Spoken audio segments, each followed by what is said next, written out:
Саламатсыңарбы урматтуу окуучулар. Бүгүнкү сабагыбыздын темасы феодалдык Кытай. Асман алдындагы империя.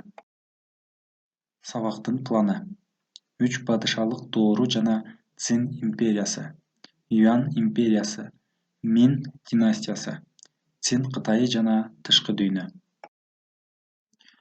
3 падышалык доору жана Цин империясы. Биздин заманга чейинки 1-миңжылдыкта азыркы Кытайдын аймагында 3 көз карандысыз падышалыктар өкүм сүргөн. Алар Вэй падышалыгы, Шу падышалыгы жана У падышалыгы.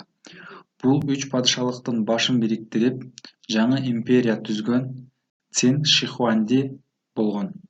Кийин Цин Шихуанди Цин империясын жана династиясын негиздеген. 11-кылымдын ортосунда Сун Кытайында катуу кризис болду. 1068-жылы канцлердик кызматка келген Ван Анши реформаларды жүргүзгөн. Түштүк Кытайдагы Сун башкаруучулары чуржендерге каршы күрөшүшкөн. 13-кылымда Чыңгыз хандын моңгол аскерлери Түндүк Кытайдын ойронун чыгарган. Монголдор басып киргенге чейин 50 миллион адам болсо, 13-кылымдын аягында 6 миллион гана адам калган. Сун императорунун ээликтерин басып алган. Монголдор Кытайды багындырууда болуп көрбөгөндөй каршылыктарга дуушар болгон. Кытайды багындырууга 70 жыл кеткен.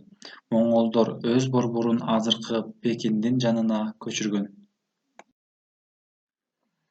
Юань империясы. 1280-жылы Кытай империясы толугу менен монголдордун бийлиги астында калган. Улуу хан Хубилай Юань империянын императору болуп жарыяланган. Монголдук Юань династиясы 1 кылымдан ашуун, ал эми Түндүк Кытайда 1,5 кылым өкүм сүргөн. Мин династиясы. Кытайдагы моңгол үстөмдүгү кызыл аскерлердин күрөшүнөн кийин кулаган. 1363-жылы кызыл аскерлердин көтөрүлүшүнүн биринчи фазасы жеңилген. 1368-жылы тыйкандардын жол башчысы Чжу Юаньчжандын аскерлери Пекинди бошоткон. Ошентип жаңы династия Мин династиясы түзүлгөн. Император Чжу Юаньчжан болгон. Мин династиясы Кытайды 300 жылдай башкарып турган. Кытай мамлекети жерге болгон мамлекеттик менчик үстөмдүгүн классикалык үлгүсү болуп саналат. Мамлекеттин атынан баарына жер үлүшү берилген. Ал үчүн дыйкандар мамлекеттин пайдасына милдеткерликтерди аткарган. Милдеткерликтер бул түшүмдүн жарымын казынага төгүү жана белгилүү бир күндөрү мамлекеттик иштерди иштеп берүү болгон. Цин династиясы. Манжурлардын жол башчысы Нурцахи күчтүү армия түзүп, 1609-жылы Мин Кытайына алым төлөөнү токтотот. Өзүнүн Цин династиясын жарыялайт. 1618-жылы Кытайга каршы айыгышкан күрөш баштайт.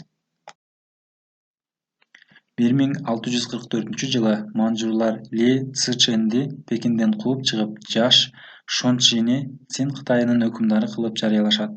Ошентип 300 миң адамдан турган манжурлар 300 миллион калкы бар Кытайды баш ийдирип 300 жылдай башкарып турушкан.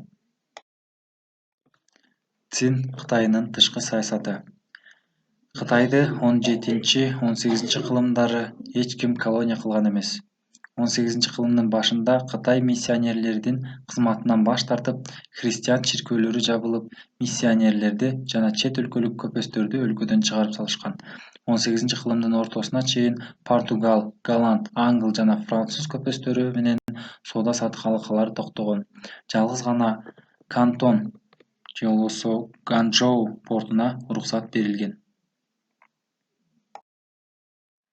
Англдар Кытай буюмдарына алмаштыруу үчүн Индиядан апийим ташып келе баштаган.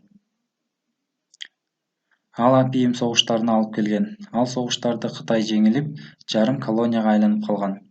17-18 кылымдарда башында ички Монголия, Тибет, Манчжурия, Цинцян Кытайдын составына кошулган.